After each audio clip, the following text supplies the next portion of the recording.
वंदे पुरुषोत्तमम। आप सभी को मेरा रानंदित जय गुरु परम पूज्यपाद श्री श्री आचार्य देव से छात्र छात्राओं के द्वारा जो प्रश्न पढ़ाई लिखाई के बारे में पूछा गया है, उस संबंध में परम पूज्यपाद श्री श्री आचार्य देव क्या निर्देश दिए हैं, उसकी चर्चा हम लोग आज करेंगे। परम पूज्यपाद श्री श्री आचार्य देव, तुम लोगों की पढ़ाई का विषय है, तो पढ़ाई करने के लिए क्या करना पड़ता है तुम लोग जानते हो। तो पढ़ाई करने के लिए पहले जानना पड़ता है कि तुम पढ़ाई क्यों कर रहे हो। जब तक ये नहीं जानोगे कि तुम लोग पढ़ाई क्यों कर रहे हो, तब तक तुम्हें लगेगा कि यह समय बिताने का सिर्फ एक साधन है और सभी बच्चों को इसे करना पड़ता है। इसके पश्चात दूसरी ओर बढ़ना पड़ता है। पढ़ाई की एक विशाल क्षमता है, वह है मुझे बचाए रखने की क्षमता। तब निश्चय ही इसकी एक शक्ति है। जैसे मेरे अंदर कोई विशेष गुण है, तो उस गुण की यदि चर्चा करूं तो क्या होगा, वह आगे जाकर मेरा आहार जुगाड़ कर देगा। तेंदुलकर का नाम सुने हो, उसकी पढ़ाई कितनी है, मैट्रिक पास। रविंद्रनाथ का नाम सुने हो, पढ़ाई कितनी दूर, कक्षा 8वीं तक। लता मंगेशकर का नाम सुने हो, पढ़ाई कितनी दूर, एक बेला, एक दिन के लिए स्कूल में गई थी, फिर नहीं गई। उन लोगों ने क्या किया, अपने असीम गुण को विकसित कर उन्होंने जीवन में सब कुछ पा लिया। तब पढ़ाई की भी जरूरत नहीं होगी। यदि तुम्हारे अंदर कोई गुण रहे तो और अपने उस असीम गुण का विकास कर सको, उस गुण का विस्तार कर सको, तो उन लोगों के पिताजियों का रुपया का कोई पेड़ लगा हुआ है क्या कि पेड़ हिलाया और पैसा गिर गया। यदि बहुत पैसे रहे तब पढ़ाई नहीं करने से भी चलेगा। एक जन व्यवसायी थे, उनका नाम था एरिस्टोटल ओनाइसिस। कुछ साल पहले 70 के दशक में 78 साल में उनका देहांत हुआ। उनके बेटे का नाम था अलेक्जेंडर ओनाइसिस। वो 70 के दशक में 73 या 75 साल में प्लेन क्रैश के दौरान मारा गया। तो वे अलेक्जेंडर जीवन में कभी स्कूल नहीं गया। उसके पिताजी का इतना अढ़ेल रुपया था कि पढ़ाई करने की जरूरत नहीं थी। समस्त विद्या को खरीद लिया। वो अपने कंपनी के सीईओ, चीफ एग्जीक्यूटिव ऑफिसर थे। तब देखो इतना बड़ा ऑफिसर कोई पढ़ाई नहीं। तब देखो पैसे की कितनी क्षमता है कि इच्छा करने से ही विद्या को अपने आयत में ले आ सकता है।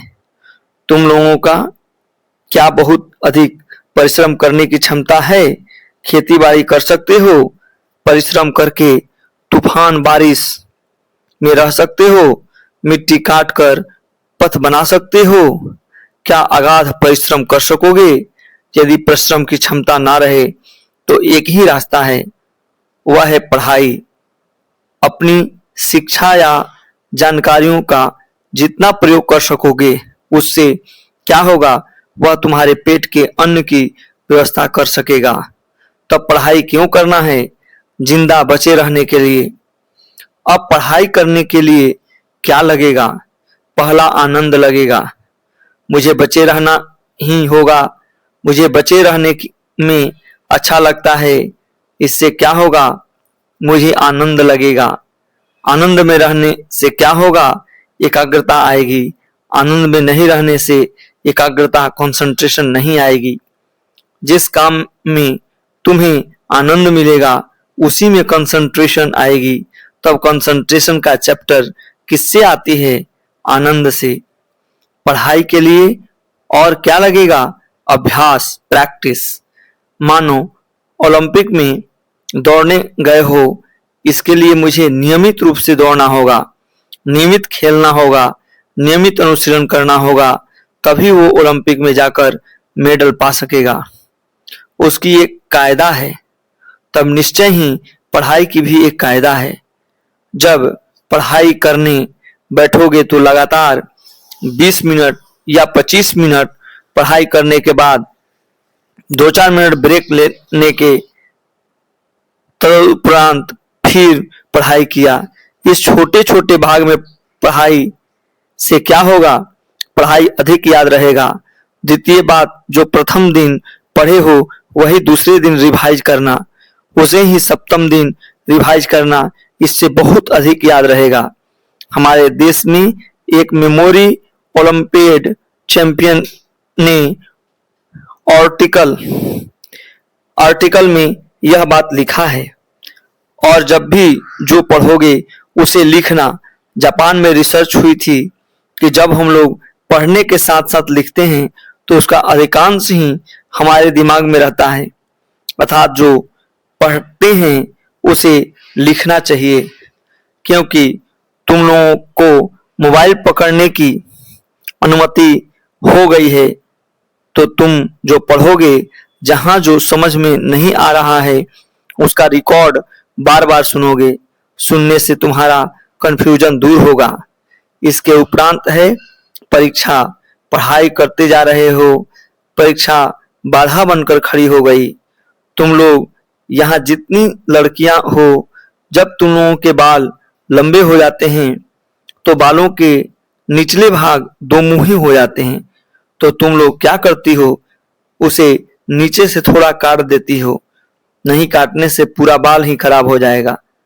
तो अगर तुम्हारा मन भी दो भाग हो जाए, अच्छा होगा या बुरा होगा, तब उससे तुम्हारे मन में संशय रहेगा। इसलिए रिजल्ट की ओर नहीं देखना है। बहुत पहले हमारे देश में एक महापुरुष आए थे, उन्हें भगवान कृष्ण कहा जाता है। उन्होंने कहा था कि कर्म करो, फल की आशा मत करो। तो जब हम लोग परीक्षा के लिए प्रिपेयर होते हैं तो उस समय हम लोग अगर रिजल्ट की बात सोचते रहें कि अच्छा होगा या खराब होगा, अच्छा होगा या खराब होगा, इस दो दुल्यमानता में रहें तो उससे संशय आएगा, और संशय में पड़ने पर ही देखा गया कि वह रिजल्ट आने की बात थी उससे भी कम आया। तब जो होने की बात थी उससे अगर कम हुआ तब निश्चय ही वह सही नहीं है। इसलिए जो तुम कर सकते हो उसकी ओर देखो, उसे लक्ष्य बनाओ। अब पढ़ाई के लिए जब मुझे विषय सब्जेक्ट चुनना है, तब कुछ सब्जेक्ट है जिसे मैं सहज ही आयत्त कर सकता हूँ, परंतु कुछ है जिसे कुछ निरंतर अनुशीलन करना होगा।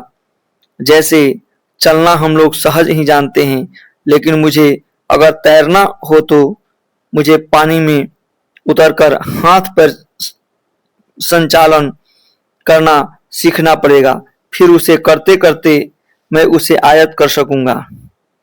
हम लोग स्वाभाविक रूप से चल सकते हैं, किंतु तैरने के लिए सीखना होगा। उसी प्रकार जो सब्जेक्ट तुम्हारे आयत में नहीं है उसे आयत्त करना होगा।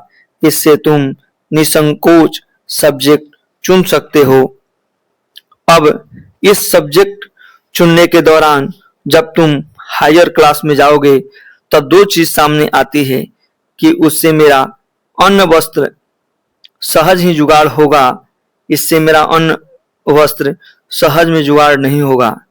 मानो स्टडी बूथ किया, तुम लोगों का जब जन्म हुआ नहीं हुआ था उस समय टेलीफोन करने के लिए एक घर रहता था, वहां जाकर फोन किया जाता था। वह व्यवसाय अभी अगर कोई खोले तो वह अभी नहीं चलेगा। पहले वीडियो कैसेट या वीडियो सीडी मिलता था, लेकिन अभी मोबाइल से ही सब दिखता है। अभी अगर उसका कोई व्यवसाय करे तो अभी वो सब नहीं चलेगा, अर्थात कुछ कुछ चीज बाजार से चली गई है। तब तुम जिस सब्जेक्ट को चुने हो, अगर उससे तुम्हारे अन्न वस्त्र सहज जुगाड़ नहीं कर पा रहे हो तो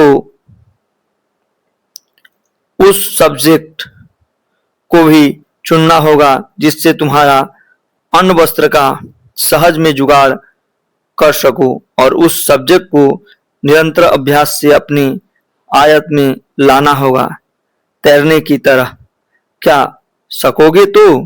और इस तरह से जो कंफ्यूज्ड होते हैं तुम लोग उन लोगों को भी समझाओगे। आप सभी को पुनः रानंदित जय गुरु। आपको ये जानकारी अच्छी लगी हो तो एक छोटा सा आग्रह है कि आप चैनल को सब्सक्राइब कर लें ताकि हमारा साथ बना रहे। ऐसे ही और वीडियो देखने के लिए आप हमसे जुड़ सकते हैं, बस नीचे दिए गए लाल बटन को दबा दें।